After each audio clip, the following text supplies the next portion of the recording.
sur un immeuble à plusieurs étages et que sans parachute, sans protection, tu montes au deuxième ou troisième étage et que tu sautes et que tu tombes, c'est que tu as décidé de mourir bête. Donc on ne peut pas accepter que dans notre pays, des gens perdent la vie gratuitement comme ça, inutilement comme ça. Les 8 Togolais qui sont décédés, on aurait pu préserver leur vie. Et donc, quand un drame, on peut éviter un drame, il faut l'éviter.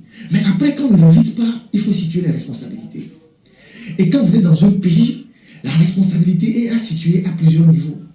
Parce que depuis que ce drame s'est posé, ou a eu lieu, ce vendredi-là, vendredi 13, ça ne vous dit rien. Il ne faut jamais exclure la dimension spirituelle de ce qui se passe au Togo. Vendredi 13. Et je rappelle que c'est pendant le mois de décembre et janvier qu'il y a des bêtises qui se passent dans notre pays. On ne sait pas si les gens... c'est pas ce que les gens font. Les marchés qui brûlent. L'année dernière, c'est à pareil moment que le marché d'Agoué a brûlé. Vous vous rappelez? Il y a 10 ans, c'est dans le mois de décembre, janvier que les marchés ont brûlé. Janvier que les marchés ont brûlé. Ça ne vous dit absolument rien. Moi, je reviendrai sur la dimension spirituelle au mois de janvier et vous dire certain nombre de choses. Mais tout ce qui se passe là, il ne faut pas le prendre au premier degré.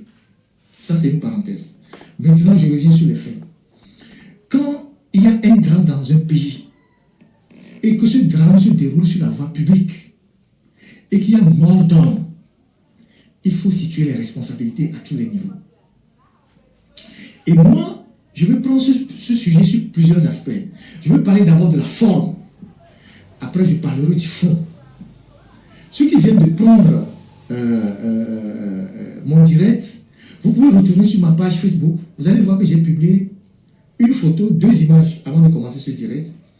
Une image du tablier donc, qui s'est effondré, et l'image d'un monsieur qui est député UNIR.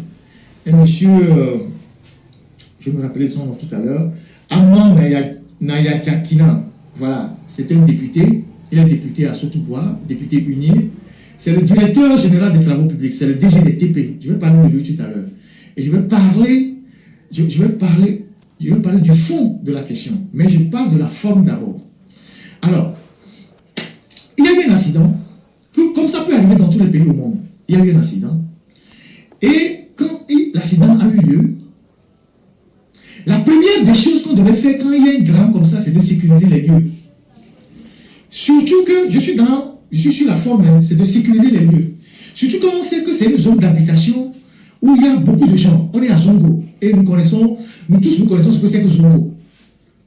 Zongo, c'est des territoires. Bon, on sait ce que c'est que Zongo. Donc, ce drame se passe à Zongo, où il y a beaucoup de gens. La première des choses, on aurait pu délimiter le périmètre de sécurité pour éviter que des gens aient accès au site où il y a eu le drame. Quand vous voyez toutes les petites vidéos qui circulent sur les réseaux sociaux, vous allez voir que il y a même des gens qui se retrouvaient même sur la moitié de l'autre pont, du pont qui n'est pas effondré. Les gens se promenaient là-bas.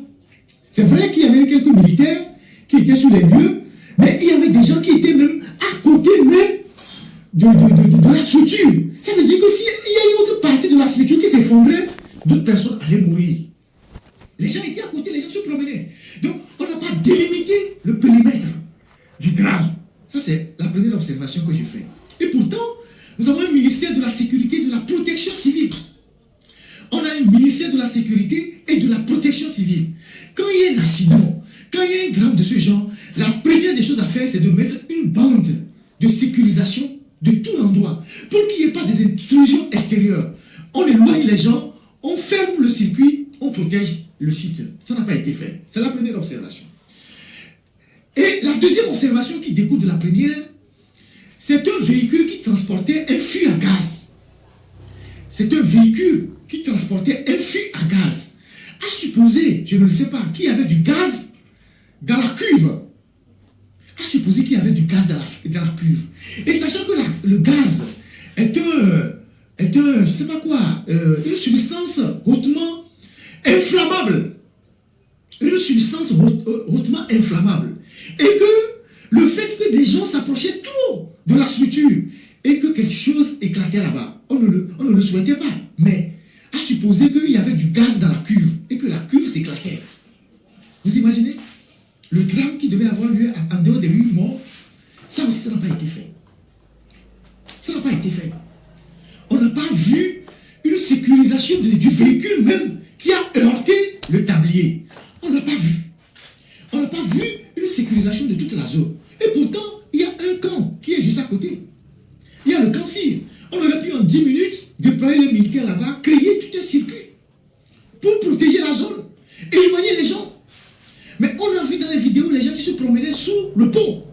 Alors qu'une partie vient de s'effondrer, les gens circulaient, d'autres se promenaient encore sous le pont. À supposer que le reste de la partie du pont s'écoulait aussi par la suite. Vous imaginez le drame qui devait avoir lieu encore. On n'a pas fait ça. Je suis toujours dans les observations. Ça, c'est le deuxième point de l'observation. Troisième point de l'observation. Il y a eu un drame. Il y a eu... c'est un drame. Il y a eu 8 morts quand on lit le communiqué du ministre de la Sécurité. On n'a pas vu le procureur de la République sur les lieux. En temps normal, ce n'est pas le ministre de la Sécurité qui devait communiquer. C'est le procureur de la République qui devait être sur les lieux, qui devait, avec la gendarmerie, puisque nous sommes en agglomération. On n'est pas en pleine ville, on est en agglomération. Donc, c'est le procureur de la République et la gendarmerie qui devaient être sur les lieux. Après avoir sécurisé les lieux, le procureur devait prendre des photos, des images et tout et tout. Et dans les 24 heures qui suivent, le procureur devait faire une communication en disant tel jour, telle heure, un véhicule en allant à la direction du site, avec telle plaque immatriculée, a heurté un pont, et à la suite de ce drame, il y a eu tel mort. La justice a ouvert une enquête pour savoir les tenants et les aboutissants. Dans un pays normal, c'est comme ça que ça se passe. Même s'il n'y avait pas eu de mort, la semaine dernière, en France,